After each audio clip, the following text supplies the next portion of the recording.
11.2 sorry chapter 11 की miscellaneous exercise है और इसका क्वेश्चन नंबर 1 हम लोग सॉल्व करें। इसको रीड कर लें सभी। The three vertices of a parallelogram are given, then find the coordinate of the fourth vertex. एक पैरेललोग्राम है और उसके थ्री वर्टिसेस हमको कोऑर्डिनेट्स गिवन है, तो हम एक पैरेललोग्राम ड्रॉ कर लेते हैं यहाँ पे। क्वेश्चन नंबर 1, इसका कोई भी नाम ले रख लें, A B C D. Three vertex हैं, कोऑर्डिनेट है 3 1 3 -1 2 1 2 -4 एंड -1 1 2। इन कोऑर्डिनेट्स को हम रिप्रेजेंट कर लेंगे bye x1 y1 z1, x2 y2 z2, x3 y3 z3, और इसके कोऑर्डिनेट हो जाएंगे x4 y4 एंड z4। अब coordinate of d means fourth vertex जो d है, अननोन है, इसके कोऑर्डिनेट हमको फाइंड करना है। तो इसके कोऑर्डिनेट के लिए हम लोग एक प्रॉपर्टी यूज कर लेंगे यहाँ पे। जो डायगोनल होते हैं ना पैरेललोग्राम के, वो बाइसेक्ट करते हैं each other.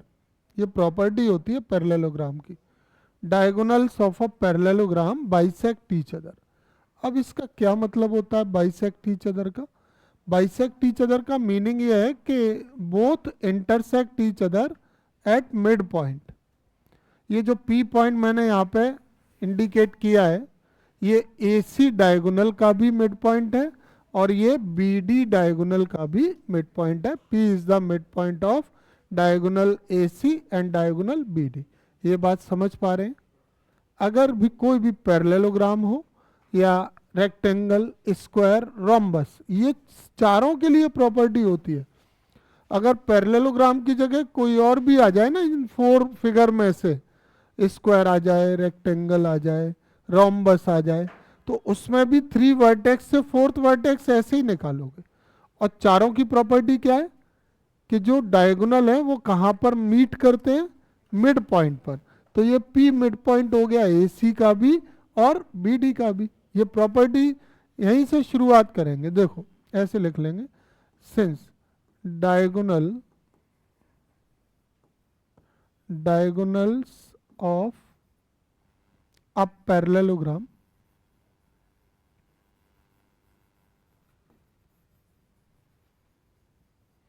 bisect each other.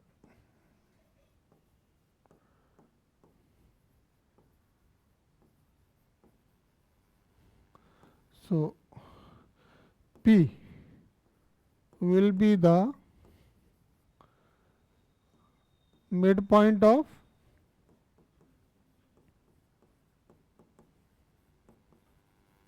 AC and BD। P AC का भी मिड पॉइंट हो जाएगा और BD का भी। तो अब P मिड पॉइंट है ना दोनों का, तो कोऑर्डिनेट ऑफ P जो होंगे ना वो AC और BD के लिए कैसे हो जाएंगे? सेम। जो P के कोऑर्डिनेट है ना वो AC का भी मिड पॉइंट है और BD का भी, तो दोनों का मिड पॉइंट है। तो coordinate of mid point of AC equal to coordinate of mid point of BD, mid point of BD। ठीक है, दोनों के मिड पॉइंट के फॉर्मूले इक्वल करवाइए। तो AC के लिए मिड पॉइंट का फॉर्मूला इक्वल करवाएंगे ना, तो मिड पॉइंट का होगा x1 प्लस x3 अपॉन 2। और जो x कोऑर्डिनेट AC से आया है वही x कोऑर्डिनेट BD के लिए लेंगे, तो फॉर्मूला होगा x2 plus x4 upon 2। Similarly y के लिए y1 plus y3 upon 2 equal to y2 plus y4 upon 2। और ऐसे ही z1 plus z3 upon 2 equal to z2 plus z4 upon 2। ये सारे 2 इसके हम कैंसिल कर सकते हैं ऐसे। अब वैल्यू पुट कर लें। देखो x1 की क्या है 3 प्लस x3 की वैल्यू क्या है -1, तो 3 -1, और x2 की वैल्यू क्या है 1, और x4 की वैल्यू निकालनी। 3 -1 2 equal to 1 plus x4, 2 -1 equal to x4, तो यहाँ से x4 की वैल्यू क्या आ गई 1। अब इसमें देखो y1 की वैल्यू क्या है -1, y3 plus 1 equal to y2 2 plus y4 0, 2 plus y4 0 -2 equal to y4, तो y4 की वैल्यू आ गई -2। अब z1 2 प्लस z3 और z2 -4 plus z4, 4 equal -4 plus z4, 4 plus 4 equal z4, तो z4 की वैल्यू क्या आ गई 8। तो कोऑर्डिनेट किसके चाहिए थे d के, ये x4 y4 z4 d के ही कोऑर्डिनेट है, तो बस यहाँ पे कोऑर्डिनेट ऑफ d और लिख दें। Therefore coordinate of vertex d equal to 1 -2 8। यही आंसर है, ये सॉल्व है इसका। समझ में आ गया सभी को। पैरेललोग्राम के 3 वर्टिसेस दिए थे, फोर्थ फाइंड करना था। एक प्रॉपर्टी होती है डायगोनल बाइसेक्ट ईच अदर, तो दोनों डायगोनल का जो मिड पॉइंट के कोऑर्डिनेट है वो कैसे होंगे सेम। एक्स वाई और जेड के लिए मिड पॉइंट के कोऑर्डिनेट्स को इक्वल करवा दिया, फॉर्मूला लगा के सॉल्व किया, तो फोर्थ वर्टेक्स के कोऑर्डिनेट आ गए। ठीक है, ये था क्वेश्चन नंबर 1। देखें अगला है क्वेश्चन नंबर 2। क्या पूछा जा रहा है इस क्वेश्चन में, find the length of the medians of the triangle with the vertices A B and C. तो ट्राइंगल के जो वर्टेक्स हैं उसके कोऑर्डिनेट्स गिवन है और हमें लेंथ ऑफ मीडियन यहाँ पर फाइंड करना है। पहले तुम्हें ये पता होना चाहिए कि जो ट्राइंगल है उसमें मीडियन क्या है। जो मीडियन की डेफिनेशन है वो क्या होती है, जानते हैं क्या होती है मीडियन? बताया तो था मैंने इसका कि किसी भी ट्राइंगल में जो वर्टेक्स से अपोजिट साइड के मिड पॉइंट को ज्वाइन करता हो लाइन सेगमेंट, उसको ही क्या बोलते हैं मीडियन बोलते हैं, है ना। ये दिख रहा है इक्विलेटरल जैसा, लेकिन ये है नहीं, तब तक नहीं मानते हैं मैथमेटिक्स में जब तक के क्वेश्चन में गिवन नहीं है। तो ये ट्राइंगल हो गया ABC, इसके वर्टेक्स के कोऑर्डिनेट हैं 0 0 6 A के, B के 0 4 0 और C के 6 0 0।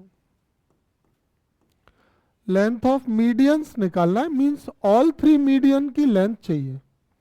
तो ऑल 3 मीडियन की लेंथ के लिए मैं एक मीडियन तुम्हें यहां निकाल कर दिखाऊंगा, बाकी अदर 2 मीडियंस तुम सॉल्व करोगे। तो बी के कोऑर्डिनेट सही है क्या, देखना यही।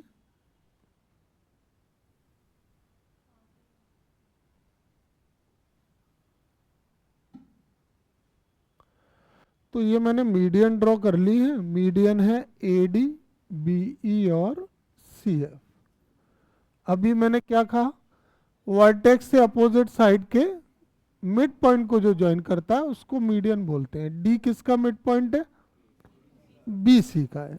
ऐसे ही E मिड पॉइंट किसका है, AC का, और ये F मिड पॉइंट है ए बी का। तो ये दोनों पार्ट इक्वल होंगे, B D equal D C, C E equal E F equal F B. या यूं कह सकते हैं कि D E and F are the mid point of B C C and A B.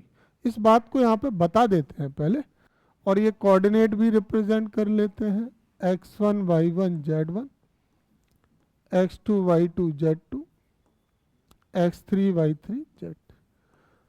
Length चाहिए हमको AD की, BE की और CF की। तो AD की लेंथ कब आएगी? जब D के कोऑर्डिनेट आ जाएंगे। D के कोऑर्डिनेट निकालने के बाद हम डिस्टेंस फॉर्मूला लगा सकते हैं। और D के कोऑर्डिनेट कैसे आएंगे? BC के मिड पॉइंट से। तो मिड पॉइंट फॉर्मूला लगा दो, D के कोऑर्डिनेट आ जाएंगे, और AD में लगा दो डिस्टेंस फॉर्मूला, तो मीडियन आ जाएगी। ऐसे ही E में मिड पॉइंट फॉर्मूले से कोऑर्डिनेट मिल जाएंगे, और फिर BE में डिस्टेंस फॉर्मूला लग जाएगा।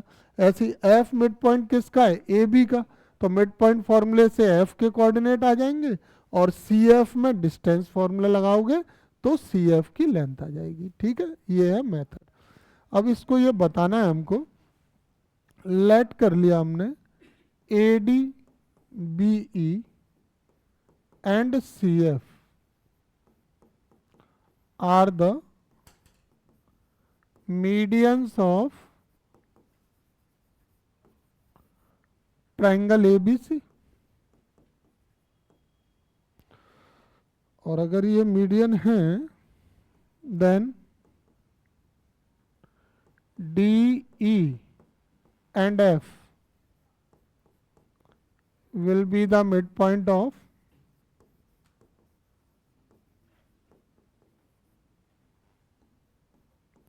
सीक्वेंस में ही लिखना है, mid point of BC CA and AB। तो अब मैं एक कोऑर्डिनेट एक मीडियन तो मैं सॉल्व करके दिखा देता हूँ। सिमिलरली तुम लोग BE और CF कर लेना। तो देखो D मिड पॉइंट है ना BC का, तो कोऑर्डिनेट ऑफ D कैसे आ जाएंगे? फॉर्मूला, कोऑर्डिनेट ऑफ D के लिए क्या फॉर्मूला होगा? x2 plus x3 upon 2 mid point के लिए, और y2 plus y3 upon 2, D के कोऑर्डिनेट निकालना है, और z2 plus z3 upon 2। Value substitute कर दें, x2 plus x3 0 plus 6, y2 plus y3 4 plus 0, और z2 plus z3 0 plus 0 upon 2। ये सॉल्व होकर क्या आएगा? 3 2 0। इनको हम क्या ले लें? x4 y4 और z4। ये D के कोऑर्डिनेट हमने x4 y4 और z4। अब मैं AD के लिए फॉर्मूला बना रहा हूँ, डिस्टेंस फॉर्मूला। तो AD के लिए डिस्टेंस फॉर्मूला बनेगा अंडर रूट में, क्या बन जाएगा? x4 माइनस x1 का whole square plus y4 minus y1 का whole square plus z4 minus z1 का होल स्क्वायर। अब वैल्यू सब्स्टिट्यूट कर दें, तो x4 माइनस x1, यहां पे वैल्यू है x4 की 3 माइनस 0, 2 माइनस 0 और 0 माइनस 6। इसको सिंप्लीफाई कर लें अंडर रूट के अंदर, 9 4 36 अंडर रूट 49, तो इसकी वैल्यू क्या होगी? 7। अब इसके आगे तुम्हें क्या करना है, क्योंकि ये सेम पैटर्न रिपीट होगा, कोऑर्डिनेट ऑफ E निकालना। E मिड पॉइंट किसका है? CF का, CA का। तो E के कोऑर्डिनेट को क्या लेट कर लोगे? x5 y5 और जैसे ये फॉर्मूला AD का लगाया है ना, ऐसे BE का बना देना। कर लेंगे क्या? सिमिलरली F के कोऑर्डिनेट भी आएंगे, उनको x6 y6 और ठीक है z6 ले लेना। और फिर सी एफ में डिस्टेंस फॉर्मूला लगा के उसको सॉल्व कर लेंगे। ठीक है, आ गया सबको समझ में? कोई डाउट है किसी स्टूडेंट को? नहीं है, ठीक।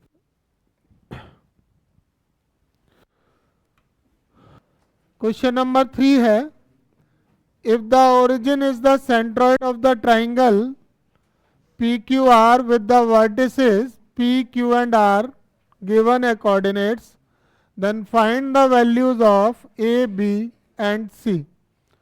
तो सेंट्रॉइड के बारे में मैंने बताया, लिखाया, समझाया भी था कि जो मीडियंस का पॉइंट ऑफ इंटरसेक्शन होता है that is called the centroid of triangle ABC।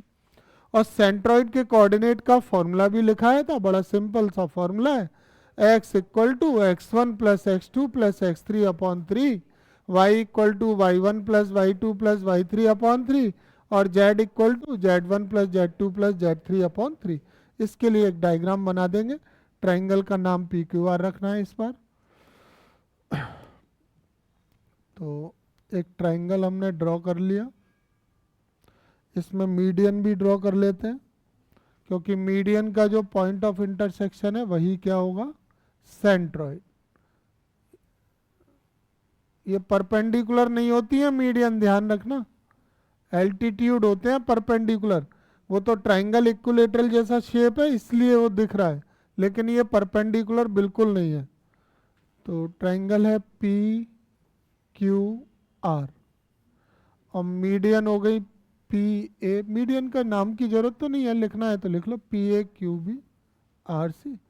और इनका ये पॉइंट ऑफ इंटरसेक्शन ही क्या है, इसका सेंट्रॉइड G। सेंट्रॉइड को G से रिप्रेजेंट कर लिया। कोऑर्डिनेट्स नोट कर लेते हैं क्वेश्चन नंबर 3 में। P के कोऑर्डिनेट है 2A, 2, 6। Q के कोऑर्डिनेट है -4, 3B, -10 and coordinates of R are 8, 14 and 2C। Let we represent these coordinates by x1, y1, z1, x2, y2, z2, x3, y3, z3, and also we let the coordinate of centroid G are x, y and z। ठीक है, अब हमें coordinate of G find करने के लिए centroid का formula apply करना है। अच्छा, इस क्वेश्चन में ओरिजिन बताया जा रहा है कि ओरिजिन सेंट्रॉइड है ना? तो ओरिजिन अगर सेंट्रॉइड है तो उसके कोऑर्डिनेट क्या होंगे, ओरिजिन के 0, 0, 0 होंगे कि नहीं?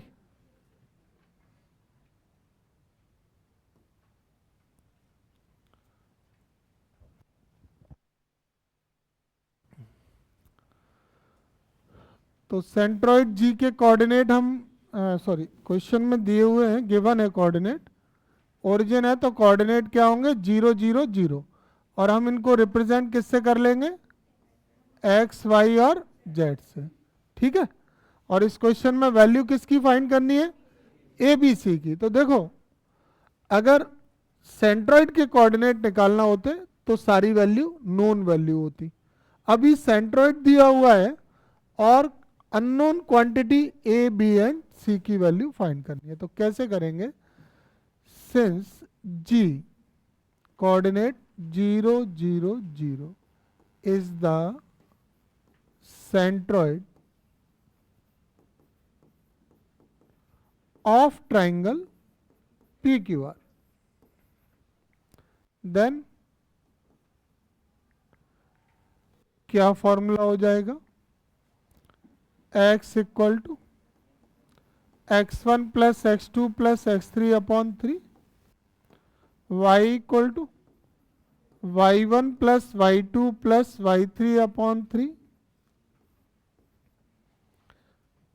z equal to z1 plus z2 plus z3 upon 3।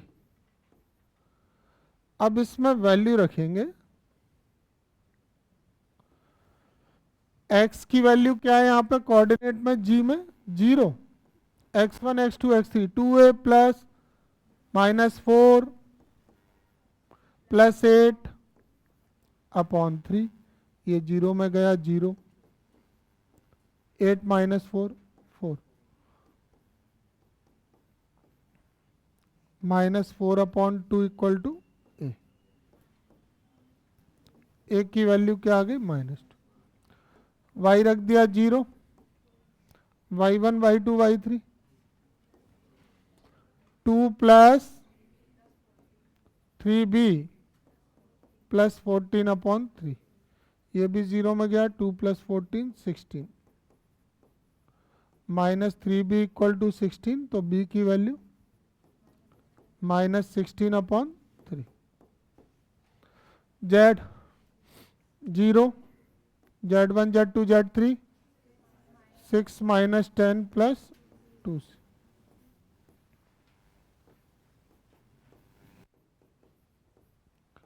Minus 2c equal to 4, c equal to -2। यही वैल्यू फाइंड करनी थी ए बी सी, हो गई। तो सेंटोइड का फॉर्मूला ओरिजिन दिया हुआ था, फॉर्मूला हमने अप्लाई किया और उससे हमको कांस्टेंट ए बी सी मिल गए। ठीक है, नेक्स्ट है क्वेश्चन नंबर 4। देखो फिलअप है ये,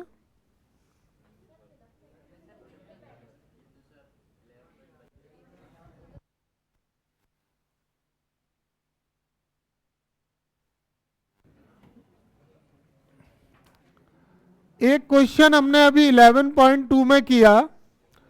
कल का ही क्वेश्चन था जिसमें P A plus P B equal 10 लिखा हुआ था। आज हमारे सामने प्रॉब्लम नहीं है, स्क्वायर लगे हुए हैं और ये दोनों पॉइंट भी हैं ए और बी। तुम्हें सिर्फ करना क्या है वो सुन लो।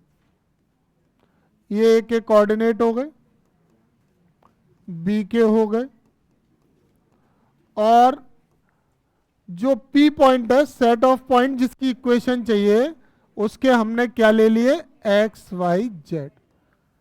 अब हम आते हैं कंडीशन पे, P A square plus P B square equal to K square.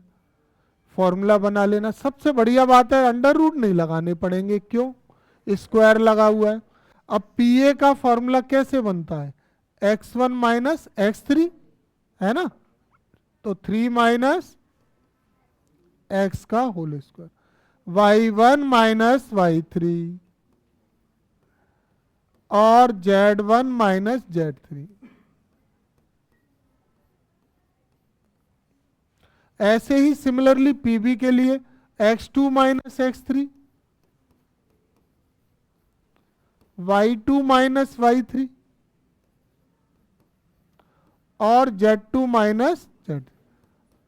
अच्छा, अंडर रूट वाला कोई इश्यू तो है नहीं है, सिंपल सारे होल स्क्वायर सॉल्व करना, x square y square z square add करके सॉल्व करके इक्वेशन बना दोगे।